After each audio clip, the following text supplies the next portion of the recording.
ओम नमः शिवाय। जय श्री राम। राधे राधे मित्रों, कैसे आप सभी लोग। आशा करता हूँ हमेशा की तरह आप लोग कुशल मंगल से होंगे, अच्छे से होंगे, स्वस्थ होंगे, दूसरों की सहायता कर रहे होंगे और अपने परिवारजनों मित्रों के साथ खुशी खुशी प्रसन्नचित होकर जीवन व्यतीत कर रहे होंगे। ऐसी दुआएं मनोकामना मैं भगवान से आप लोगों की हमेशा से करता हूँ। मैं अंकित आप सभी लोगों का आपके अपने चैनल में हार्दिक स्वागत करता हूँ, अभिनंदन करता हूँ। तो दोस्तों, आज आपके सामने फिर से प्रस्तुत हूँ। आज मैं आप लोगों को बताऊँगा एक और बढ़िया मतलब रोचक बात, जो कि अब मैं आपको बताऊंगा दान महिमा अंक से कल्याण का। इसका मैंने कल ही रिव्यू किया था। अगर आप लोगों ने देखा है तो वीडियो सेक्शन में जाके जरूर इसका चेकआउट करें। ये पुस्तक बहुत ही बढ़िया है और कल्याण का विशेषांक है 2011 का। तो इसमें आज मैं बताऊंगा कि पुराणों को दान करने की क्या महिमा है। ठीक है, जो हमारे 18 पुराण है, ठीक है, उनको दान करने से हमें क्या कैसा पुण्य लाभ प्राप्त होता है और उसकी कैसी महिमा वर्णित है। ठीक है, कौन कौन से पुराणों को कब कब दान करना चाहिए। ठीक है, मतलब उसका भी एक समय निर्धारित है कि इस समय इस मास में हमें इस पुण्य का इस पुराण का दान करना चाहिए। तो चलिए हम लोग गणेश जी का आह्वान करेंगे, उसके बाद हम लोग स्टार्ट करते हैं आज के इस टॉपिक को। और इस शीर्षक को बोल दीजिए, या आज के इस तथ्य को आज हम लोग जानेंगे, वैदिक तथ्य में।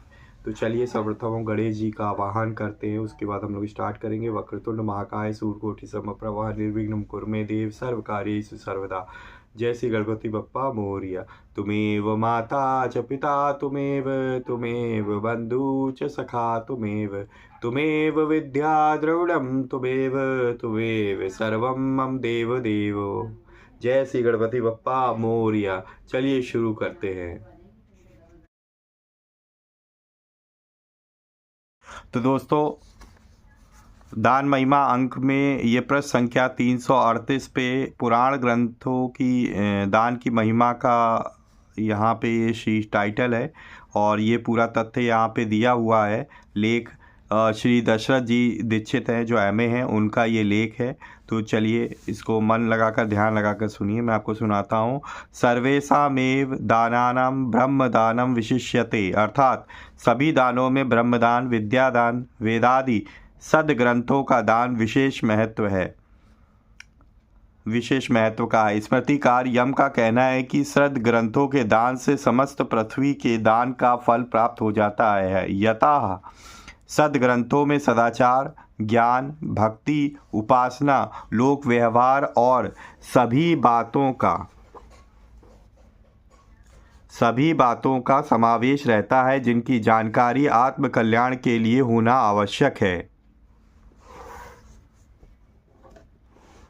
अतः इन ग्रंथों की महिमा जानकर उन्हें दान करने से न केवल पुण्यार्जन होता है, बल्कि ग्रहण करने वाले तथा उसके पारिवारिक जन आदि भी ग्रंथ के अध्ययन आदि से लाभान्वित होते हैं। अतः ग्रंथों का दान सभी के लिए बड़ा ही उपयोगी है। दूसरी बात यह है कि यह सदग्रंथ ऋषियों की आर्षवाणी है। इनमें भगवत संबंधी बातें रहती हैं, इसलिए ग्रंथों को भगवान की वांगमयी मूर्ति कहा जाता है। जैसे भगवत विग्रह की आराधना उपासना की जाती है, वैसे ही ग्रंथों का पूजन आराधन आदि होता है। इसलिए इनका दान महान कल्याणकारी है। इस दान को अति दान कहा गया है। दोस्तों, क्या कहा गया? अति दान। तो अगर आप पुराणों का दान करते हैं, ठीक है, तो उस दान को हम अति दान कहेंगे। साथ ही ये सदग्रंथ विद्या रूप है, लक्ष्मी रूप है, इसलिए इसकी विशेष महिमा है। इसका दान कैसे करना चाहिए, इसकी विशेष विधि शास्त्रों में निरूपित है। देवी पुराण में इसका विशेष विधान है, देवी पुराण में दिया इसका विधान। मत्स्य पुराण तथा नारद पुराण आदि पुराणों में दान का विस्तृत वर्णन आया है। नारद पुराण में 18 पुराणों का जो स्वरूप बताया गया है तथा इनका दान कब करना चाहिए तथा इनके दान का जो फल निर्दिष्ट है, उसे एक तालिका द्वारा यहाँ निरूपित किया गया है। संपादक महोदय ने बताया है। यहाँ पे आप देख सकते हैं, देखिए एक यहाँ पे पुराण दान कर रहे हैं एक व्यक्ति दूसरे व्यक्ति को, और वह धर्मार्थ कृत्य जिसमें श्रद्धा युक्त होकर किसी श्रेष्ठ ब्राह्मण, याचक, दीनहीन, भिक्षुक आदि को धन या जीवनोपयोगी वस्तुएं सदा के लिए प्रदान की जाती है, सामान्य रूप से दान कहलाता है। दान करने वाला श्रद्धालु दानदाता, दानी, दानशील, दानवीर तथा दानशूर कहलाता है। दान देने वाला उपयुक्त व्यक्ति दान पात्र कहलाता है। ठीक है दोस्तों, दान देने वाला जो होता है श्रद्धालु वो दानदाता होता है। दानी, दानशील, दानवीर या दानशूर के नाम से जाना जाता है। और दान लेने वाला जो होता है उसको हम दान पात्र कहते हैं। मनुष्य के लिए दान से बढ़कर कोई सुख नहीं है। दान भोग तथा मोक्ष फल देने वाला है। अन्य दान, जलदान, भूमिदान, स्वर्णदान, रजत दान, गोदान, तिलदान, गोड़दान, वस्त्रदान, लवणदान, दीपदान, कन्यादान, अश्वदान एवं विद्यादान एवं आदि अनेक दान हैं। शास्त्रों में पुराणादि सदग्रंथों के दान की महिमा आई है। पुराणों का दान ब्रह्मदान कहा गया। क्या कहा गया दोस्तों? ब्रह्मदान। यह सात्विक दान है। सात्विक अपने कल्याण के लिए तथा परमात्मा की प्रसन्नता प्राप्त हेतु धार्मिक भावना से सत्पात्र को ये ग्रंथ अर्पित किए जाते हैं। महर्षि व्यास जी द्वारा पुराणों में वेद उपनिषदों का सार संग्रहित किया गया, अतः इन ग्रंथों के दान का महान फल है।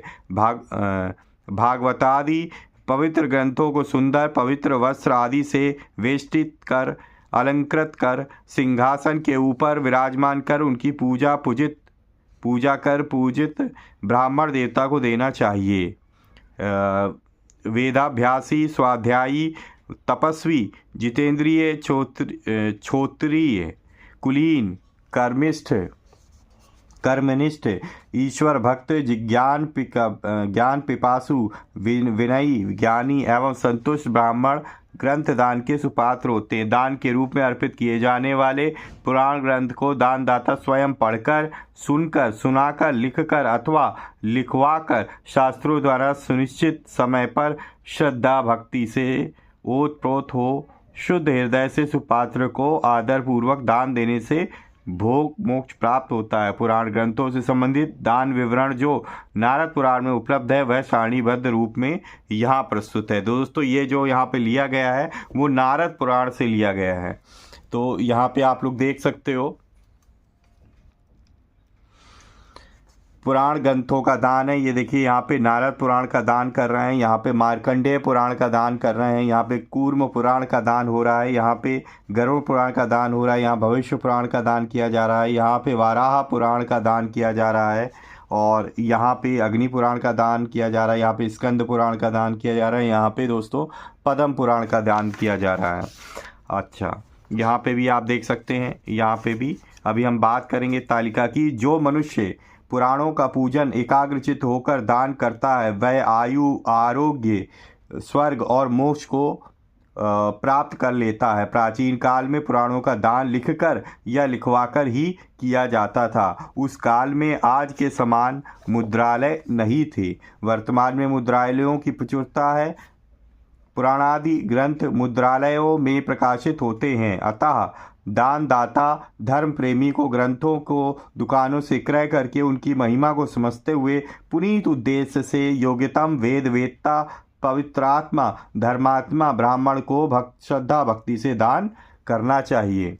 प्रत्येक हिंदू गृहस्थ का धार्मिक कर्तव्य है कि वह महर्षि वेदव्यास जी द्वारा प्रतिपादित पुराण ग्रंथों, महाभारत तथा अन्य आर्ष ग्रंथों यथा वाल्मीकि रामायण, श्री रामचरितमानस, योग वशिष्ठ, श्रीमद् भगवद गीता आदि ईश भक्ति भावना को जागृत करने वाले, ईश्वर की विद्यमानता तथा अस्तित्व का बोध कराने वाले ग्रंथों को अपने घर में स्थान दे। इससे परिवार के सदस्यों, बालकों के मन मस्तिष्क पर पवित्र प्रभाव पड़ेगा और वे संस्कारित होकर राष्ट्र और समाज का कल्याण करने में सहभागी सिद्ध होंगे।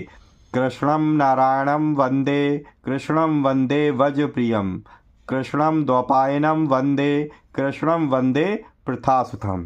तो ये था दोस्तों। अब यहाँ पे हम लोग तालिका देते हैं, जो कि ये तालिका ली गई है दोस्तों नारद पुराण से। तो यहाँ पे आप लोग देख सकते हो, यहाँ पे दिया है क्रम संख्या, और क्रम संख्या के बाद दी है पुराण नामावली, श्लोक संख्या कि उस पुराण में टोटल श्लोक कितने हैं, फिर माह का नाम जिसमें दान किया जाए, किस महीने में किस पुराण का दान किया जाए, दान विधि है, ठीक है, और किस तरीके से दान करें, दान दाता को दान का फल क्या मिलता है, दान का सुपात्र और कौन होना चाहिए, और पुराण एवं विषय सूची के पठन या श्रवण का क्या फल मिलता है दोस्तों। तो ये चीज़ है, एक एक करके देखते हैं। तो पहला दोस्तों है ब्रह्म पुराण। ब्रह्म पुराण में टोटल श्लोक हैं 10,000 और इसको वैशाख मास की पूर्णिमा को दान करना चाहिए। दान विधि क्या है, लिखकर जल, धेनु, अन्न, वस्त्र, स्वर्ण आभूषण सहित दान करना चाहिए। दान दाता को दान का क्या फल मिलता है, पापनाश, सूर्य चंद्र की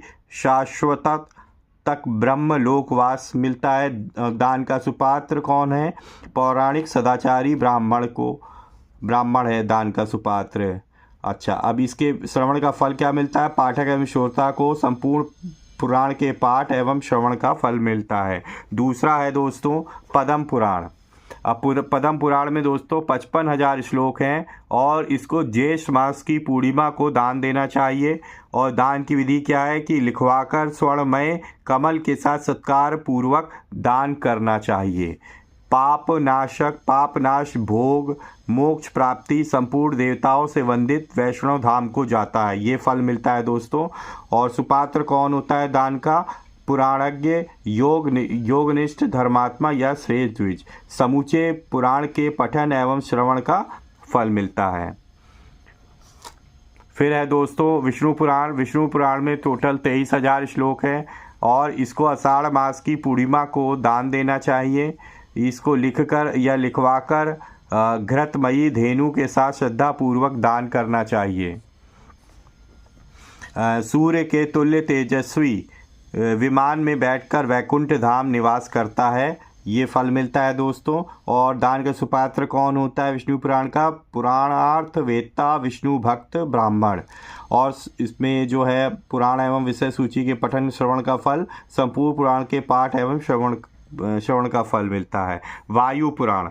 अब यहाँ पे अगर हम बात करें अष्टादश महापुराणों में वायु पुराण के स्थान पर शिव पुराण तथा भागवत के स्थान पर देवी भागवत का भी नाम आया है। नारद पुराण के अनुसार 18 पुराणों में दी गई श्लोक संख्या वर्तमान में यथा रूप में उपलब्ध नहीं हो पाती। तो ये बात ध्यान रखिएगा कि सारे श्लोक अवेलेबल नहीं हैं। तो यहाँ पे विष्णु पुराण के बाद चौथा है वायु पुराण और इसको आप शिव पुराण या देवी भागवत या भागवत पुराण अलग अलग है दोस्तों, या तो वायु पुराण कहें या शिव पुराण, ठीक है। तो कहते हैं शिव पुराण वायु पुराण का ही पार्ट है। इसमें जो है 24,000 श्लोक हैं और इसे श्रावण मास की पूर्णिमा को दान करना चाहिए। दान विधि क्या है, लिखकर गुणमयी धेनु के साथ भक्ति पूर्वक दान करना चाहिए।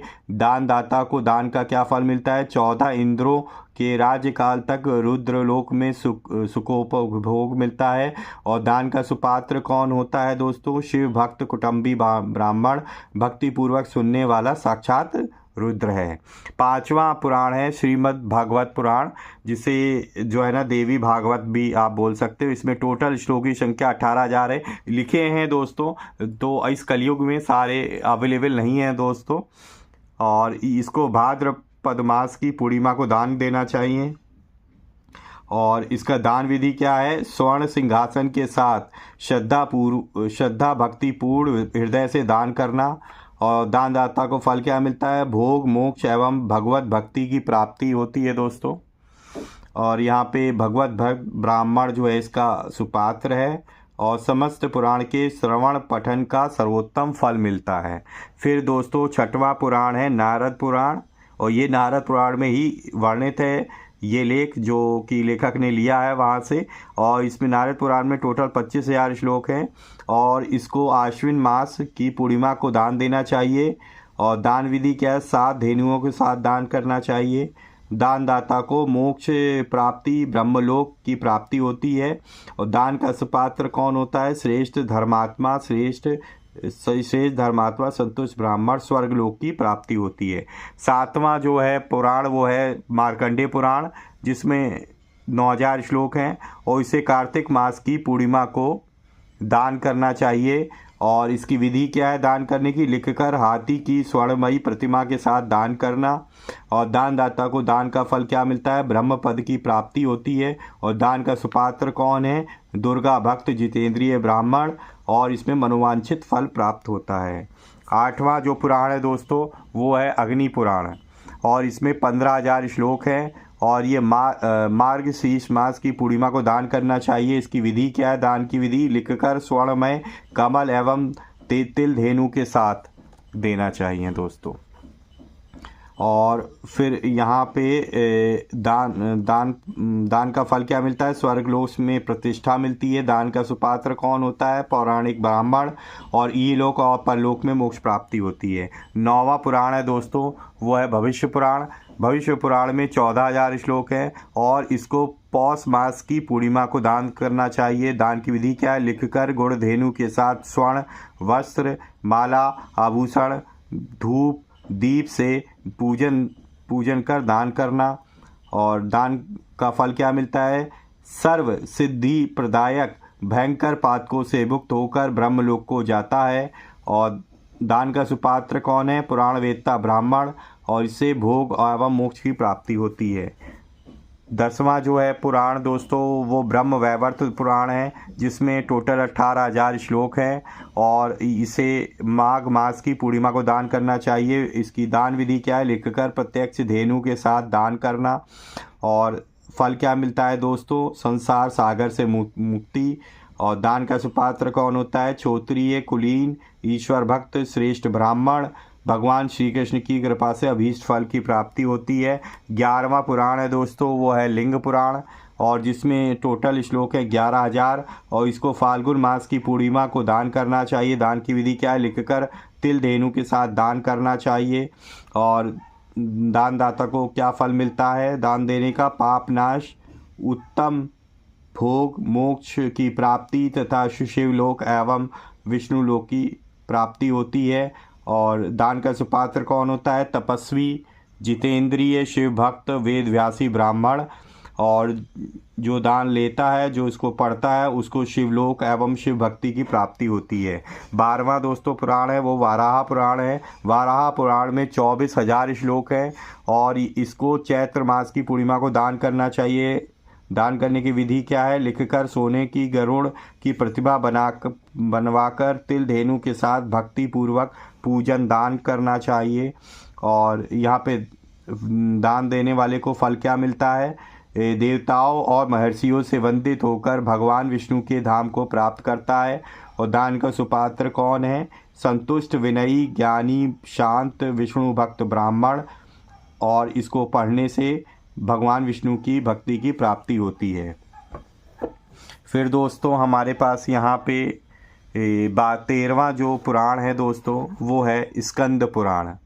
तो जो स्कंद पुराण है उसमें टोटल 81,000 श्लोक हैं, और ये इसे माघ या चैत्र मास की पूर्णिमा को दान करना चाहिए। दान की विधि क्या है, लिखकर स्वर्णमय त्रिशूल के साथ सत्कार एवं पूजन करके।